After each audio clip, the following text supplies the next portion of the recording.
कभी आपने सोचा है कि कभी नेपो किड्स के बारे में ये क्यों नहीं लिखा जाता है? तो ये अन्याय का फंदा किसी दिन आपके बच्चों के गले में लटका मिलेगा, आपके गले में लटका मिलेगा। उम्मीद करता हूँ आप सब लोग ठीक ठाक होंगे। सुशांत सिंह राजपूत की मौत के बाद बॉलीवुड में बहुत से लोगों को उसकी मौत के ऊपर सियासत करने का मौका मिल गया है, और खास करके ऐसे एक्टर्स जिनकी किसी न किसी वजह से किसी बड़े बैनर के साथ मुखालफत चल रही थी या किसी एक्टर के साथ दुश्मनी थी, तो उनने अपनी दुश्मनी का जो एक हिसाब बराबर करने का तरीका ढूंढा है सुशांत सिंह राजपूत की मौत से। सुशांत सिंह राजपूत की मौत के बाद कई बॉलीवुड एक्टर्स ने कई वीडियोस बनाई और उसमें खासकर किसी न किसी को जिम्मेदार ठहराया गया। किसी ने करण जौहर को जिम्मेदार ठहराया, किसी ने आलिया भट्ट को जिम्मेदार ठहराया और किसी ने सलमान खान को जिम्मेदार ठहराया, और बड़े बड़े जितने भी बॉलीवुड के बैनर्स हैं उनको जिम्मेदार ठहराया गया। लेकिन कंगना रनावत की तरफ से पूरी की पूरी सीरीज जारी कर दी गई है इल्ज़ामात की, जिसमें उसने बहुत से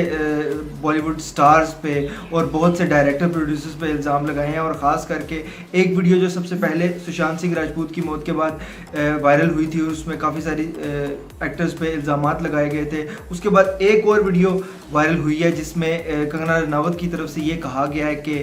इसमें बहुत से वो सबूत हैं कि जिससे ये पता चलेगा कि सुशांत सिंह राजपूत की मौत का जिम्मेदार कौन है। आज हम बात करेंगे उस वीडियो के हवाले से, और उस वीडियो के कुछ खास पॉइंट्स हैं जो कि मैं आप सबके सामने लाऊंगा, और उस पर अपनी राय जो है वो आप सबके सामने रखूंगा कि किस तरह से इस वक्त बहुत से लोगों को जो है वो मिसगाइड किया जा रहा है, और बहुत से लोगों को बड़े एक्टर्स और बड़े जो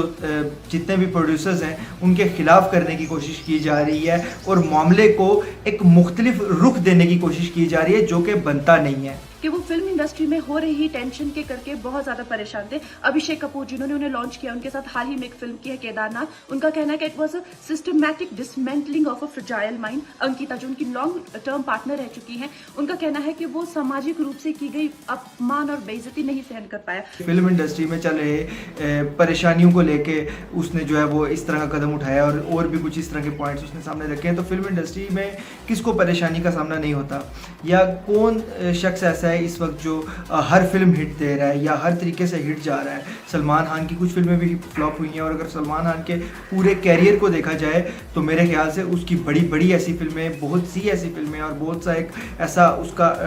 वक्त है जो कि फ्लॉप भी गुजरा है, और बहुत से साल उसने लगातार फ्लॉप फिल्में दी हैं। शाहरुख खान की अगर बात की जाए तो शाहरुख खान शुरू में बहुत ज़्यादा हिट रहा है, और एक बड़ा वक्त उसने जो है वो हिट फिल्मों में गुजारा है। उसने एक के बाद एक हिट मूवीज़ दी हैं, लेकिन इसके साथ साथ बहुत सी फ्लॉप मूवीज़ भी की हैं। और अभी अगर कुछ अरसे की बात की जाए तो कुछ अरसे से बड़ी बड़ी बिग बजट मूवीज़ जो हैं शाहरुख खान की, जैसे कि ज़ीरो और इस तरह की और मूवीज़ हैं जो कि बाकायदा फ्लॉप गई हैं और बुरे तरीके से फ्लॉप हुई हैं। और उसके बावजूद अगर शाहरुख खान की तरफ से ऐसा कोई कदम उठाया जाता है तो वो नामुनासिब होगा। इसी तरीके से सुशांत सिंह राजपूत के आगे अभी उसका इतना बड़ा कैरियर पड़ा था कि उसको ये छोटी छोटी चीज़ों से जर्नलिस्ट, जिस तरह के कंगना रनावत ने ये भी बात की है कि जर्नलिस्ट जो हैं उनने भी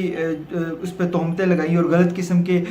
उसके हवाले से कुछ खबरें और उसके हवाले से बैड कमेंट्स किए खबरों में, उसको ट्रक ड्राइवर और इस तरह की मुख्तलिफ बातें कही हैं। 16 दिसंबर 2016 में मुंबई मिरर लिखता है कि सुशांत एक ट्रक ड्राइवर की तरह लगता है। 22 फरवरी 2019 को मुंबई मिरर लिखता है कि पार्टी में तमाशा करने के बाद सुशांत ने कांच की बोतल एक डायरेक्टर के सर पे दे मारी। 18 अक्टूबर 2018 को डीएनए लिखता है कि सुशांत ने अपनी को एक्टर का रेप किया और वो मीटू के चलते अब जेल जा सकता है। और ऐसी न जाने कितने अनगिनत झूठ। और ये जो बुद्धिजीवी जर्नलिस्ट हैं, ये जो चील कौए गिद्ध हैं जो मूवी माफिया के पाले हुए हैं, ये इसको मेंटल इमोशनल साइकोलॉजिकल लिंचिंग को जर्नलिज्म कहते हैं। तो ये किस एक्टर के खिलाफ नहीं होता, ये मुझे बताइए। कौन से एक्टर को जो है वो 100% जो है वो सही कहा जाता है? मेरे ख्याल से तो मैंने आज तक कोई ऐसा एक्टर, कोई ऐसा हीरो नहीं देखा, कोई कामयाब आदमी ऐसा नहीं देखा, या कोई नाकाम आदमी भी ऐसा नहीं देखा कि जिसके खिलाफ बात ना होती हो। तो मेरे ख्याल से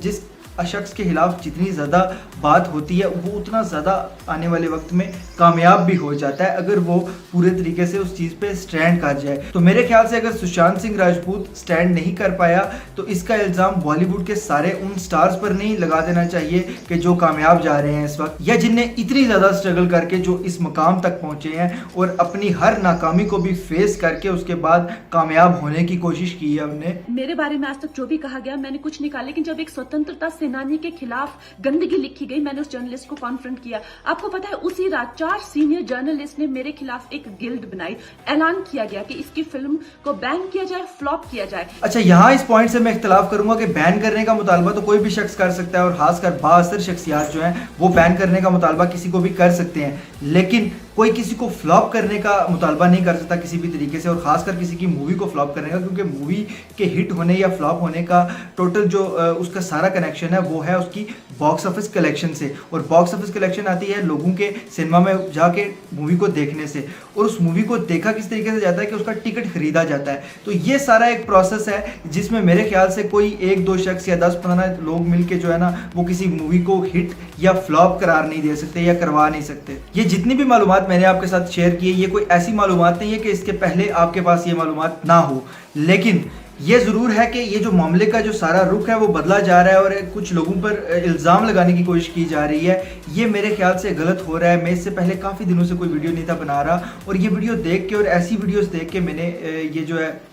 एक वीडियो बनाने का दोबारा अपना ये काम शुरू किया है कि YouTube पे दोबारा आऊँ और वीडियोस बनाना शुरू करूँ, और हम कुछ प्रोग्राम भी ऐसे कर रहे हैं इसी तरीके से जो लोग बिल्कुल लोगों को मिसगाइड करने की कोशिश करते हैं वो ना कर सकें, और मामले का जो एक रुख है उसकी बजाय हम दूसरे रुख पे बात करें और आपके साथ सारी मालूमात शेयर कर सकें, और वो चीज़ें जिनके ऊपर आपको पता होने के बावजूद आप इससे पहले नहीं थे सोच रहे, आप उस पर सोचने पर मजबूर हो जाएं। मूवी माफिया ने ना कि सिर्फ उनको बैन किया था, सिस्टमैटिक डिसमेंटलिंग, कैसे कतरा कतरा करके उनका दिमाग तोड़ा गया है, उनको मारा गया है। इस तरह के वाकयात को अगर जस्टिफाई करना शुरू कर दिया जाए तो मेरे ख्याल से हमारी बहुत सी जो यूथ है वो खुदकुशी की तरफ चल पड़ेगी। तो मेरे ख्याल से इस चीज़ को रोकने के लिए अपने आप को मजबूत करना ज़रूरी है, और खुदकुशी का जिम्मेदार किसी को ठहराना नहीं चाहिए। सबसे पहले आप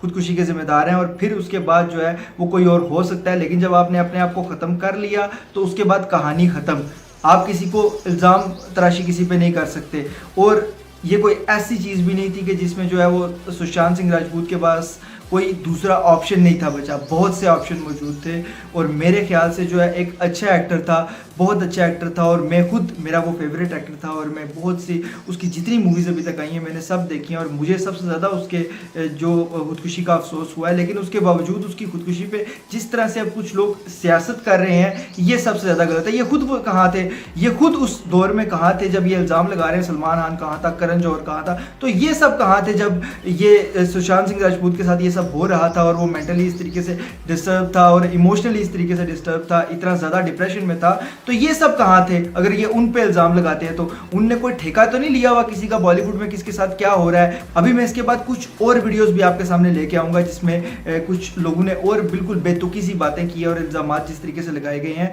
अभी अगर मेरी वीडियो आपको, ये वाली वीडियो अगर आपको पसंद आती है तो इसको लाइक, शेयर और इस पर कमेंट करना ना भूलिएगा। कोई भी चीज़ ऐसी जिससे आपको इख्तलाफ हो आप कमेंट्स करके मुझे बता सकते हैं कमेंट के जरिए, और ऐसी मजीद वीडियोस के लिए चैनल को सब्सक्राइब करना मत भूलिएगा। अल्लाह हाफिज़।